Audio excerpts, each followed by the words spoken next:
2024 board परीक्षा की तैयारी करने वाले जितने भी मेरे प्यारे विद्यार्थी कक्षा 10 के छात्र हैं, आज के इस वीडियो में मैं आपके लिए लेकर के आ चुका हूं हिंदी काव्य खंड का। यहां पर आप सभी लोग ध्यान दीजिएगा मेरे प्यारे बच्चों, हिंदी काव्य खंड का पहला पाठ जिसका नाम है पद शीर्षक पाठ। और इस पद शीर्षक पाठ का यहां पर आप ध्यान दीजिएगा पद संख्या 6 जो कि इस प्रकार से है। और यह पद शीर्षक पाठ किसके द्वारा लिखा गया है? तो यह लिखा गया है सूरदास जी के द्वारा। जी हाँ मेरे प्यारे बच्चों, सूरदास जी के द्वारा यह पद शीर्षक पाठ लिखा गया है। और आज का जो पद है 6ठे नंबर का पद है जो कि इस प्रकार से है। सखी री मुरली लीजे चोरी, जिन गोपाल कीन्हे अपने बस, प्रीति सबन की तोरी, छिन एक घर भीतर निशिबासरे, धरत न कबहू छोरी, कबहू करे कबहू अधरनी कटी, कबहू खोसत जोरी, ना जानो कछु मेली मोहिनी, राखे अंग अंग भोरी, सूरदास प्रभु को मन सजनी, बांध्यो राग की डोरी। तो इस पद्यांश का आज के इस वीडियो में मैं आपको संदर्भ, प्रसंग, व्याख्या और साथ ही साथ काव्य सौंदर्य बताऊंगा। और मैं आपसे वादा करता हूं कि यदि आप वीडियो कंप्लीट देख लेते हैं तो 100% की गारंटी है कि आपको व्याख्या रटना नहीं पड़ेगा, सीधा आपके दिमाग में व्याख्या में बैठा दूंगा। और मेरे प्यारे बच्चों, यहां आप ध्यान दीजिएगा पद शीर्षक पाठ का यानी सूरदास जी के द्वारा रचित पद शीर्षक पाठ का जो पहला पद है चरण कमल बंदो हरि राई, और दूसरा पद है अविगत गति कछु कहत न आवे, तीसरा पद है किलकत कान घुटुरवन आवत, और चौथा पद है मैं अपनी सब गाय चरई हो, पांचवा पद है मैया हो न चरई हो गाई। इन सभी पदों का मैंने अलग अलग वीडियो के माध्यम से संदर्भ, प्रसंग, व्याख्या और काव्य सौंदर्य बता दिया है, जो कि यदि आप वीडियो देखना चाहते हो तो आप चैनल की प्लेलिस्ट में जाओ, आपको वीडियो मिल जाएंगे जहां से आप वीडियो के माध्यम से ही मेरे प्यारे बच्चे नोट्स बना सकते हैं। जी हाँ, आप अपनी नोट्स भी बना पाओगे वीडियो के द्वारा, और साथ ही साथ व्याख्या आपको रटना नहीं पड़ेगा, ये मेरी 100% की गारंटी है। तो मेरे प्यारे बच्चों, यहां पर आप ध्यान दीजिएगा जब भी किसी पद या पद्यांश का जब संदर्भ हम लिखते हैं तो उसके शुरुआत के शब्दों को, जैसा कि यहां पर लिखा है सखी री मुरली, मैंने लिख दिया लाल पेन से, लेकिन आप काले पेन से लिखिएगा। फिर लास्ट के शब्दों को लिख दिया है राग की डोरी, इस तरीके से लिख दिया है लाल पेन से। आपको काले पेन से लिखना है, लाल पेन का प्रयोग आप कहीं पर नहीं करेंगे। इसके बाद आपको हेडिंग डाल देना है क्या? संदर्भ।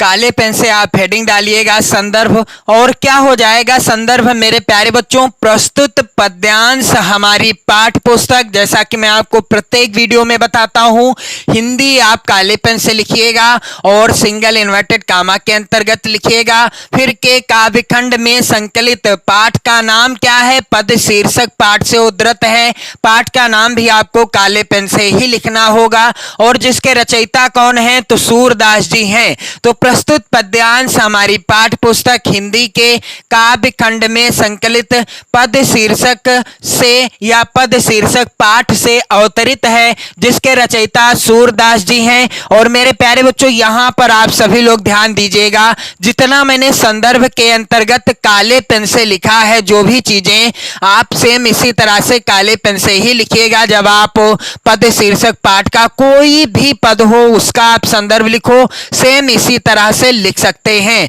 अब बारी आती है प्रसंग की। तो मेरे प्यारे बच्चों, प्रसंग क्या हो जाएगा? प्रस्तुत पद में गोपिकाएं मुरली से अपना सौतिया डाह जताते हुए उसे चुरा लेने की योजना बना रही हैं और वह आपस में बातचीत कर रही हैं।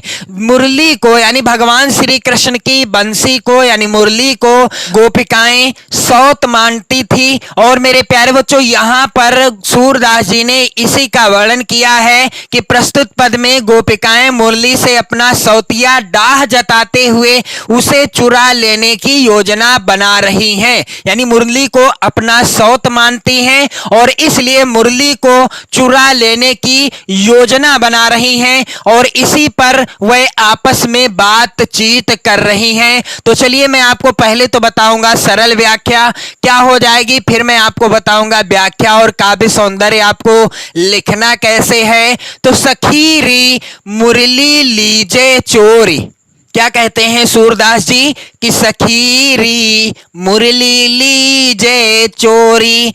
गोपिकाएं आपस में बातचीत कर रही हैं और एक सखी दूसरी सखी से कहती है क्या कि हे सखी, कृष्ण की मुरली को हम लोग चुरा लें, कृष्ण की मुरली को हम लोग क्या कर लें, चुरा लें। सखी री मुरली लीजे चोर, यानी भगवान श्री कृष्ण की मुरली को हम लोग यदि चुरा लें, और चुराएं क्यों चुरा लें, क्योंकि जिनि गोपाल कीन्हे अपने बस प्रीति सबने की तोरी। क्या कहती हैं गोपिकाएं कि जिस मुरली ने, यानी इस मुरली ने क्या किया है, कृष्ण को अपने बस में कर लिया है। जिन गोपाल कीन्हे अपने बस, यानी इस मुरली ने भगवान श्री कृष्ण को अपने बस में कर लिया है और प्रीति सबने की तोरी। क्या कहते हैं सूरदास जी कहते हैं कि वह आपस में बातचीत कर रही हैं क्या कि इस मुरली ने कृष्ण को अपने वश में कर लिया है और सबके प्रेम को तोड़ दिया है। प्रीति सबन की तोड़, यानी हमारे प्रेम को तोड़ दिया है। आगे सूरदास जी लिखते हैं छिन एक घर भीतर निशिबासर धरत न कबहू छोरी। तो क्या हो जाएगी व्याख्या, वह आपस में बातचीत कर रही हैं, सखियां आपस में, गोपिकाएं आपस में बातचीत कर रही हैं कि श्री कृष्ण की बांसुरी, यानी जो श्री कृष्ण बांसुरी के प्रेम में ऐसा आसक्त हो गए हैं कि घर हो चाहे बाहर हो, रात हो या दिन हो, एक क्षण के लिए वह इसे अपने से अलग नहीं रखते। छिन एक घर भीतर निशिबासर धरत न कबहू छोरी, यानी भगवान श्री कृष्ण इस मुरली के ऐसे आसक्त हो गए हैं कि वह इस मुरली को एक भी पल कहां, चाहे घर में रहें चाहे बाहर रहें, चाहे दिन हो चाहे रात हो, एक भी पल इस मुरली को अपने से अलग नहीं करते। धरत न कबहू छोर, यानी अपने से अलग नहीं करते हैं। कबहू करे कबहू अधरनी कटी कबहू खो सत जोरी। क्या कहती हैं गोपिकाएं आपस में कि वह इसे कभी हाथों में लेते हैं, कहां, कबहू कर, यानी कभी इसे हाथों में लेते हैं, कबहू अधरनी, और कभी होठों पर लेते हैं, यानी होठों पर रखते हैं। कटी कबहू खोसत जोर, और कभी कमर में खोस कर रख लेते हैं। गोपिकाएं कहती हैं कि उस मुरली को भगवान श्री कृष्ण कभी अपने हाथों में कबहू कर, यानी कभी हाथों में, कबहू अधरन, और कभी होठों पर, कटी कबहू खोसत जोर, और क्या करते हैं, कभी होठों पर रखने के बाद कभी इसे अपनी कमर में खोस कर रख लेते हैं। ना जानो कछु मेली मोहिनी राखे अंग अंग भोरी। गोपिकाएं आपस में बात करती हैं, कहती हैं पता नहीं उसने कौन सा मोहिनी मंत्र फेंका है। ना जानो कछु मेली मोहिनी, यानी इस मुरली ने ना जाने कौन सा मंत्र फेंका है भगवान श्री कृष्ण के ऊपर कि राखे अंग अंग भोरी, कि श्री कृष्ण के अंग अंग उससे आकर्षित हो गए हैं। सूरदास प्रभु को मन सजनी बंध्यो राग की डोर। सूरदास जी कहते हैं कि और उनका मन, यानी गोपिकाएं कहती हैं कि और उनका जो मन है उसके प्रेम की डोरी में बंध गया है। तो चलिए मैं आपको बता दूं कि व्याख्या आपको लिखना कैसे है। सखी री मुरली लीजे चोरी। इस तरीके से मेरे प्यारे बच्चों आप सभी लोग व्याख्या हेडिंग डाल देना। काले पेन से आपको हेडिंग डालना है। गोपिकाएं आपस में बातें कर रही हैं। क्या? एक सखी दूसरी सखी से कहती है कि हे सखी, कृष्ण की मुरली को हम लोग चुरा लें। भगवान श्री कृष्ण की मुरली को हम लोग क्या कर लें? चुरा लें। सखी री मुरली लीजे चोरी, जिन गोपाल कीन्हे अपने बस, प्रीति सबन की तोरी। क्या कहती हैं? आपस में वह बातचीत करती हुई कहती हैं क्या? कि इस मुरली ने, क्योंकि इस मुरली ने क्या किया है? इस मुरली ने श्री कृष्ण को अपने वश में कर लिया है। जिन गोपाल कीन्हे अपनों बस, प्रीति सबन की तोरी। और क्या किया है? इसने अपने श्री कृष्ण को क्या कर लिया है? वश में कर लिया है और सबके प्रेम को तोड़ दिया है, यानी हम सबके प्रेम को तोड़ दिया है। छिन एक घर भीतर निशिबासर, धरत न कबहू छोर। क्या हो जाएगी व्याख्या मेरे प्यारे बच्चों? कि भगवान श्री कृष्ण क्या करते हैं, यानी भगवान श्री कृष्ण बांसुरी के प्रेम में ऐसा आसक्त हो गए हैं कि वे घर बाहर रात दिन एक क्षण के लिए भी उसे, यानी इस मुरली को अपने से अलग नहीं रखते। छिन एक घर भीतर निशिबासर, धरत न कबहू छोरी, कबहू करे कबहू अधरनी, कटि कबहू खोसत जोरी। तो यहां पर व्याख्या क्या हो जाएगी कि भगवान श्री कृष्ण क्या करते हैं?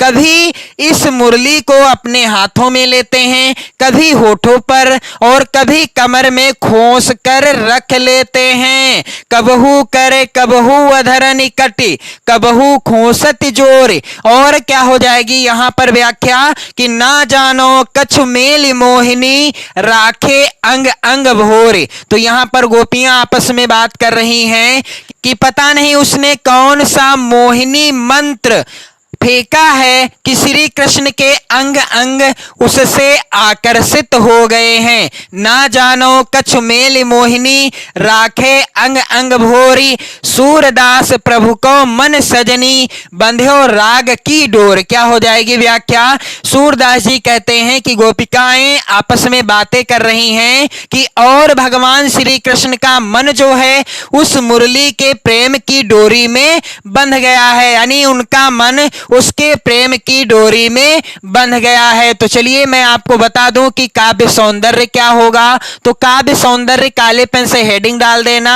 और पहला बिंदु है गोपियों का मुरली विषयक सौतिया डाह स्वाभाविक है। और दूसरा बिंदु है भाषा। तो मैंने आपको कई वीडियो में बताया है कि सूरदास जी के जितने भी पद हैं आपकी पाठ पुस्तक में, सभी पदों की भाषा क्या है? ब्रज भाषा है। रस यहां पर श्रृंगार रस की अभिव्यक्ति हुई है। छंद यहां पर गेय पद है। अलंकार यहां पर अनुप्रास तथा रूपक अलंकार है। और गुण यहां पर माधुर्य गुण है। और अगले वीडियो में मैं आपके लिए लेकर के आऊंगा सूरदास जी के द्वारा रचित 7वें नंबर का पद, जो कि इस प्रकार से है मेरे प्यारे बच्चों, ऊधो मोहि ब्रज बिसरत नाही। और इसी तरह से मैं आपको क्रमवार से हिंदी काव्य खंड की बेहतर तैयारी कराऊंगा और साथ ही साथ हिंदी संस्कृत खंड, हिंदी व्याकरण खंड और हिंदी का गद्य खंड, सभी से रिलेटेड वीडियो आप चैनल पर देख पाएंगे। तो आपसे निवेदन है कि वीडियो को ज्यादा से ज्यादा शेयर कर दें, लाइक कर दें, अपने प्यारे प्यारे कमेंट भी करते रहें, पढ़ते रहें, मस्त रहें, स्वस्थ रहें। जय हिंद।